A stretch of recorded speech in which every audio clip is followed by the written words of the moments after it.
Okay, here we are, just giving another quick look at Monkey Lightning, the newer version here. A lot of the stuff will look similar. So this is where you'll pop up. This is your trader dashboard, Monkey dashboard, sorry. And as before, all your trades are going to be here. And then I came up with the idea for how I'm going to populate these boxes. There will be shortcuts that the trader will build from any information that's in their trade to each one of these boxes. So if there's some particular number in the preconditions, let's say, that they want to be able to update in real time, they'll just create a shortcut to that, and boom, it'll pop up here. And same thing for entry, exit, and stop. So the trader will be able to modify these in real time. The notification area is like before, sizable. This is where everything that happens here, if a trade occurs or stopped out or whatever, will pop up down here. And then of course you can just hide that easily with this one key, or show it again with this one key. And the tooltips now are working on these things. Just one other thing to make it easier. As before, the golden rules will be here, and you'll be able to pick one and drag it into a trade that already exists and add that rule to your trading. So that hasn't changed. A couple of things that have changed are the emergency stop. It's not implemented per se, but at least I came up with how it's going to work. So you'll hit this, and then you get the obvious siren here that you're in emergency stop mode, so there'll be no question about it. And all the trades then of course will exit, and then we'll be able to set up other things, like you could have it automatically trade you out, let's say, if you hit emergency stop, that type of thing. So just a real simple thing that it's very easy to see that you're in emergency stop mode. There's a flashing siren. If you miss that, you have bigger issues. So and then restart trades, that'll restart it, the siren goes away. So this will be your main screen here. Now when you want to create a trade here, you will click on the new trade button, and this is where the trade builder screen will pop up, and then you'll just want to name your trade whatever you want. And then this is a simplified version of what we saw before. So your trade steps, preconditions, entry, exit, stop. And this is what I wanted to implement before, and I have it working. So just it doesn't add a lot in terms of the usability, but just something different. And I thought it was kind of cool that, okay, now we're dealing with stop. If we want to do preconditions, we just hit that, rotate it up, same thing. Entry, okay.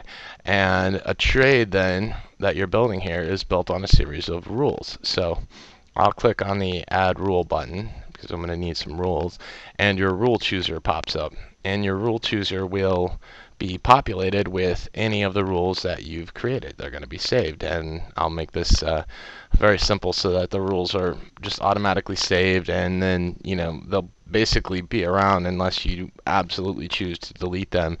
There's going to be an archive feature too, where instead of deleting a rule, if you're pretty sure you're not going to use it, and you want it out of rule chooser, but you don't just want to blow it off your hard drive, there's going to be a way to say archive instead of delete. So that's another thing. So we see there's no rules here yet, which is because we just started. So I'll click the new rule button, and this pops up the rule builder. So the rule builder is very similar to the trade builder in that I'm going to create a rule name.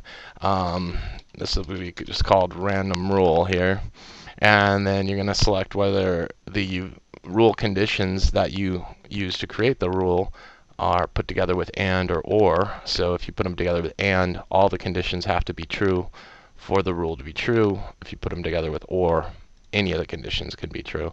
And then this selector here, whether or not this is a value or a trigger. Most things will just be a value. That's just where it's just updating constantly. But a trigger is nice, like we talked about previously, where if the value is hit, then the trigger just holds that value. So if that rule condition becomes true, it stays true unless you decide to manually reset it. So let's look here. We have no conditions in our rule yet, so let's go ahead and create one. I'll click here to create a condition. And now the condition builder pops up, and the condition builder allows you to select what type of values you're going to use. So let's use, right now I have a random generator in here to basically basically represent what any sort of dynamic update would look like, whether it's market data or chart data, whatever. So we see the random generator is doing its work. I'm going to select over here user integer, and you see this changed here. So my user number, I'll just pick 3 because my random number generator is doing 1 to 10 right now, and I'll say greater than. Okay, so we see this is false. Oh, now it's true, 6 and 3. And you see as this random number changes, then this value of this condition changes, and that will be the same whether this is random, which is right now for testing, or whether this is a market data number like last price that's just updating. If this happens to be greater than what you set here, then that will be true. So I'm going to say OK to go ahead and add this condition, and we'll see that it pops up here in the rule builder, and you see that the value continues to update. So the random value here, 8 greater than 3, and we see the result stays green and checked, meaning that it's true. But if this value ticks below or equal to 3, if we wait a second, oh, there, it's equal to 3, red. Now it's back to 8, so this is green. So this is showing us in real time what the result of that condition is. Now let's add another condition, and again random here, and let's do user integer, and I think I had 3 before. So now let's do a higher number, let's say like 7, and still use greater than. And of course now we could, these are greater than, less than, or equal, and I'll be able to add more of these comparisons as I go, but I started with those. So right now, this rule condition is that this random number has to be greater than 7. So we'll watch this here, and nope, 9 is greater than 7, so it took to true, now back to false. Okay, that's fine. I want to add that. So now I have 2 conditions in my rule here, and you see they're both updating in real time, and you'll see the result change here in real time. Green meaning true, red meaning false, and then your whole rule, whether you select and or, will make the difference of whether your whole rule is true or false. If you select and, then all of, okay, so like right now, when they were both green, and I had and, then the whole rule would have been true. If either of them is not true, and you have and, then the whole rule is not true, it's false. So that's how that's working. Let's just add one more condition here. I will do a, let's see, I'll still use greater than, but this time I'll just do 2 random numbers. So yeah, now there's just 2 random numbers going back and forth, and you'll see this condition just change as before in real time.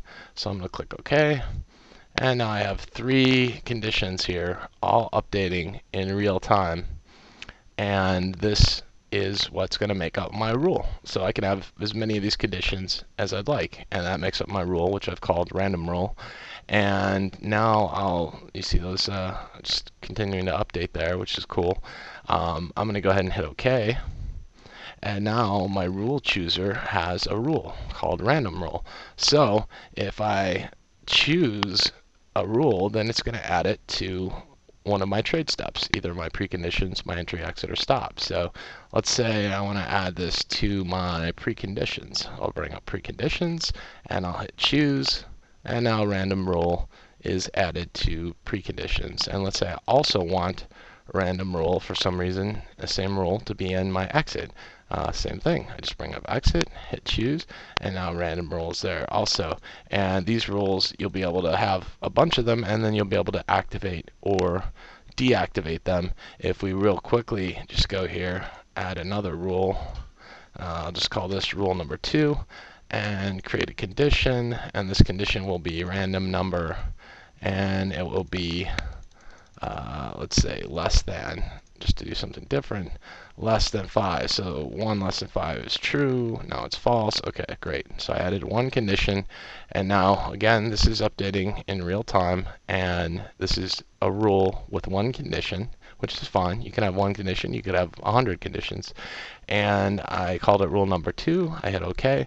And now we see my rule chooser has random rule and rule number 2. So I could change this and say, oh yeah, in my stop, I want not random rule, but rule number 2. So I highlight it, select choose, and rule number 2 goes into my stop. And let's say that the preconditions, I want both random rule and rule number 2. I still have that selected here in chooser.